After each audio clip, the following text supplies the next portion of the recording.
One. We're live here at Voorhees University Media Day. We're here with head coach Cabral Huff. Coach Huff, another big year for you in store for Voorhees University. I know you got a couple of newcomers coming in. Tell me about some of the newcomers you have coming in. Well, we brought in 9 new guys, 4 freshmen, 4 transfers, and 1 junior college guy that came in. So we're really excited about all those 9 guys.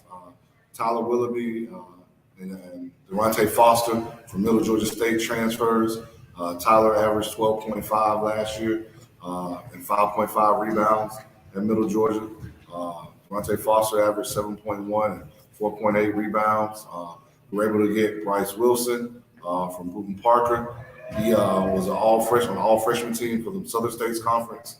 And we were able to get Isaiah Sellers, junior college transfer or junior college player, right from across the street at Denmark Tech.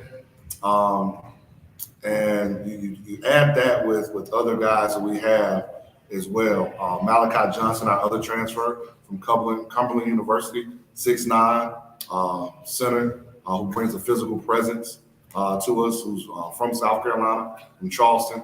And you add that with our 4 freshmen, Amari Bryson, a great shooter from Rock Hill, South Carolina, Josh Mincy, a point guard from Augusta, Georgia, Keyshawn Evans, who was the Cobb County Player of the Year in Georgia, and last but not least, Amari Floyd from Carver, Atlanta, in Atlanta, Georgia. Okay, Huff, we know the expectations high because it wasn't just too long ago that you came in and set a really high bar by making it to the NAI tournament in your first year. What's going to be the expectation this year? We just want to get better every day. Every day we want to get better. And we think if we can do that, then we can get back to getting to the NAI tournament and possibly winning this conference. We think we have the individuals and the team to do that. If we stay grounded, stay competitive like we are every day in practice, making each other better, and just being there for each other on the team, which these guys have done so far in our practices, in our workouts, in our weights, in our conditioning. Okay. For these incoming freshmen, I know it's always talked about the big adjustment from high school to college. What is it that you've seen with the new freshmen that you had to show that this is a new ball game and a new atmosphere in college? I think every freshman that walks in the door, whether it's here at Voorhees or anywhere else, they have to understand that they're not the man anymore. In high school, they're probably the man on their high school team, but they're guys a little bit faster, a little bit stronger. Sometimes when they walk in the door, and they've got to get used to the college game. There's some intricacies here in college that you don't get at the high school level. But our guys have come in, our freshmen have come in, they've competed, they've gotten better every day, and we're excited about what they're able to bring to the table, what they will become in these next 4 years. Absolutely. Listen, one of the big things that I know you're a stickler on education, and since you've been here, each year the team GPA is going up. What is it that you've done to change the culture here at Voorhees? As much as we want to win on the court, those guys understand that we want to win just that hard in the classroom. They understand that we want to be the athletic team that sets the standard, that standard of excellence, the next level of excellence that our 10th president, Ronnie Hopkins, speaks of. We want to make sure we have that in the classroom. And so we understand that we want to do that every day. Basketball court translated to the classroom. And we do that with study hall. We do it with challenging our guys, making sure they're where they're supposed to be when they're supposed to be there. Okay. Now, and even with that, it's still expected to win no matter how it's looked at. And you play in a tough conference, and then you also place a really good, challenging non-conference schedule. Let's talk about some of the schedule you have coming up this non-conference. Tell us some more. Can you fill us in on the non-conference games this year? We will. Obviously, we opened the season getting Truett McConnell and Kaiser to come to us. 2 very good teams. Truett McConnell had a great year last year. Kaiser has traditionally always been very good. We traveled to Life this year, which I always call an NAI powerhouse, a blue blood in the NAI division. We travel to Bruton Parker. They also come to us. We play Fort Lauderdale, home and away. Those are just some of the teams that we're able to play along with our conference play. But then we give our guys an opportunity to play higher levels. So we have 2 Division I games, exhibitions with Jacksonville and Arkansas State. And then we have some Division II games. We play Savannah State, Francis Marion, and Limestone, which gives our guys an opportunity because in this new era, guys that we've recruited are probably better than the NAIA level. And I think that's not just here, but in any NAIA school because of the transfer portal, because of COVID, all of that. And so with that being said, there's an opportunity for these guys to see where we are as a team and as an individual versus these bigger schools, versus these schools that are not NAIA. Okay, I like that. So Huff, for these incoming freshmen that are 2023s that are possibly considering Voorhees, why Voorhees? Number one, it starts with family. I think you've heard from the guys who sat in this chair before myself, and they talked about the family atmosphere here. It's real. It's nothing that we portray and then they get here and it's something different. No, it's family. I mean, Tyler sat here and talked about it's like a big family cookout, like a family barbecue. That's what you have. Your professors are going to know you by name. Everybody on campus is going to know you. Being a small school, but also being an HBCU, we're really about family.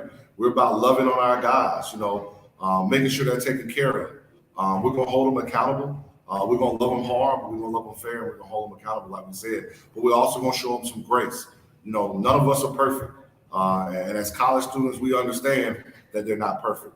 But with that accountability, we also want to show grace. And we just want them to be a star in their role, whatever that role is on our team, basketball-wise. But we want them to be a star in life, which means it's about the next 40 years, not just the next 4 years here. And if we can get guys that want to become us, who we are here at Voorhees, then the sky's the limit for people that want to believe in us. We don't have a fancy gym. We're not in a big city, but we love what we have here at Voorhees. Listen, Huff, a number of people look at you as a highly respected coach in this profession, regardless of level. And what you bring here is culture. And we all know that. What is the expectation when these guys come in for morning practice or afternoon practice or study hall? What's the expectation? Number one is to be early. I learned a long time ago, to be early is to be on time. To be on time is to be late, and to be late is unacceptable. And our guys know that no matter what it is, there's accountability for that. Whether it's being late to class, being late to study hall, being late to practice. We practice at 6 a.m. in the morning, 90% of the time. So guys we're stretching by 5:45. And we have many guys who are putting up shots earlier than that, 5:15, 5:20. So our guys have an expectation of what it means to put in the work, to be early, to understand the grind. And what I mean by that is that we want guys to have a chip on their shoulder by being here. And that chip on their shoulder means they're going to do just a little bit extra. We call it the slight edge. Everybody says you got to give 100%, but we want them to give 110%. That's that 10% extra to have a slight edge, and we think that'll take us over the top. And that just starts with accountability, being early, doing things the right way, being where you're supposed to be when you're supposed to be there. Those are the things that kind of build our culture here. And last question, Coach Huff. You got a taste of that NAIA tournament early. And I know any coach that gets a taste of it always wants to get back and advance even further.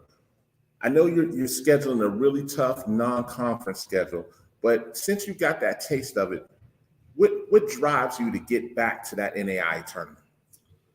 The drive is for this institution. We have a great basketball tradition here. Many people don't understand that the NAIA tournament is the longest running basketball tournament, more than the NCAA. And that atmosphere is something that you can't replicate. So it's really for this institution. It's for each one of those individual guys on our team and the alumni that have played here. Like, to me, that's what it's all about. Like, them being able to support and say, that's my institution. That's my HBCU. Formerly Voorhees College, now Voorhees University. I went there. For them to be able to say that, and we can continue to put out quality young men and get to that NAIA tournament and feel that atmosphere and feel that environment, and then eventually get to the point where we're not just there, but we're going further. What Talladega did last year was something that really it drove us, like another HBCU getting it done. Because many times they don't think we can for whatever reason. But they were a standard that says you can't get it done as a HBCU. you could get to the championship game. And whether it's, we want it to be us eventually to win the NAIA championship. But they set the standard to say you can get there and put yourself in a position to win. Well, Huff, we're looking forward to another great season from you, and we wish you all the best this season, man, okay? Thank you. All right.